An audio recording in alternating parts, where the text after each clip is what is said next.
Goblin হাঙর, যার অপর নাম মিটসুকুরিনা অষ্টনী, গভীর সমুদ্রে হাঙরের একটি অপ্রতুল প্রজাতি। একে মাঝে মধ্যে জীবান্ত জীবাশ্ম বলা হয়।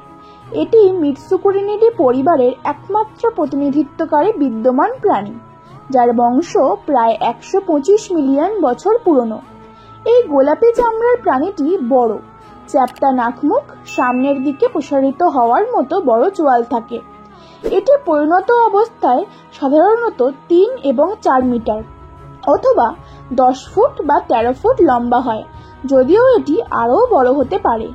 গবলিন হাঙরকে পাওয়া যেতে পারে পৃথিবীর যে কোনো মহাদেশীয় ঢাল, ডুবো গিরিখাত এবং ডুবো পাহাড়গুলোতে, যেখানে গভীরতা 100 মিটারের থেকে বেশি। প্রাপ্তবয়স্কগুলোকে অপ্রাপ্তবয়স্কদের থেকে গভীরে পাওয়া যায়। শরীরতত্ত্বের ওপর ভিত্তি করে জাতিজনিক পড়াশোনা গবলিন হাঙরকে লেমনিফর্মস বর্গের মৌলিক সদস্যে অবস্থিত করেছে, যা মেকরেল হাঙর নামে পরিচিত। জেনেটিক উপায় ব্যবহার করে যে গবেষণা, তাও এই প্রজাতির একটি অবস্থান নিশ্চিত করে। মিটসুকুরিনিডি পরিবার, যা মিটসুকুরিনি, স্কাপানোরাইনকাস এবং আনম্টোগন দ্বারা প্রকাশ করা হয়, যাকে ক্রিটাসাস কালে আপ্টিয়ান বয়স পর্যন্ত পাওয়া যায়। বিলুপ্ত প্রজাতি এম লিনেটা এবং এম মাসলাইনেনসিসের সাথে মিটসুকুরিনা নিজে জীবাশ্ম রূপে লিপিবদ্ধ হয় মধ্য ইওসিন যুগে। পলিওজেন সময় স্ট্রিয়াটোলোমিয়া মাক্রোটা, যা উষ্ণ অগভীর পানিতে বসবাস করত, সেটিও একটি মিটসুকুরিনা প্রজাতি হতে পারে।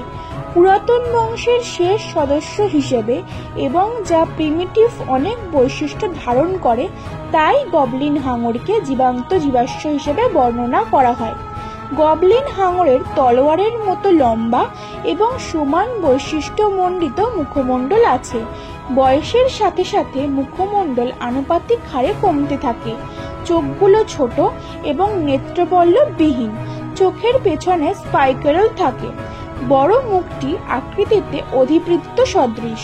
মুখ অত্যন্ত বর্ধনশীল এবং চঞ্চুর প্রায় শেষ পর্যন্ত বর্ধিত করতে পারে, যদিও সাধারণত ধরা হয় মাথার নিচের অংশের ফ্ল্যাশের বিপরীত থেকে।